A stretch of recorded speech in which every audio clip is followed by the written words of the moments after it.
দ্বিতীয় বিশ্বযুদ্ধে রাশিয়ান সোলজাররা তারা আহত হলে অ্যান্টিসেপটিক কিনে লাগাতো না, তারা মধু লাগায় দিত, আর আহত সোলজার তারা মুহূর্তে সুস্থ হয়ে যেত।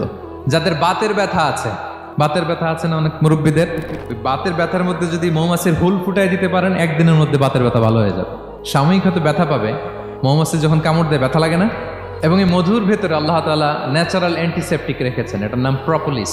মুখতালিফুন আলওয়ানু, বিভিন্ন ধরনের ক্রিম হানি, হোয়াইট হানি, ইয়েলো হানি, ব্ল্যাক হানি, নানা ধরনের হানি আল্লাহ তাআলা এইভাবে প্রিজার্ভ করেছেন মৌমাছির মধ্য দিয়ে। আল্লাহ বলেন এই যে এতগুলো মৌমাছি পুষ্প রস এনে মৌচাকের মধ্যে রসগুলো রাখে, মধু তৈরি হয়, আল্লাহ বলেন ইন্না ফি যালিকা লাআয়াতান লিকওমিন ইয়াতাফাক্কারুন, নিশ্চয় এর মধ্যে আল্লাহ তাআলা চিন্তাশীলদের জন্য নিদর্শন রেখেছেন। যারা চিন্তা করে, তারা হাতের তালুতে শুধু জিহ্বা দিয়ে চেটে চেটে খায় না, তারা ভাবে কোত্থেকে আসলো এই মধু, কিভাবে মৌমাছিগুলো যায়, কিভাবে ফিরে আসে। তাহলে বলেন তো আমাদের চিন্তাশীলতার দরকার আছে না নাই?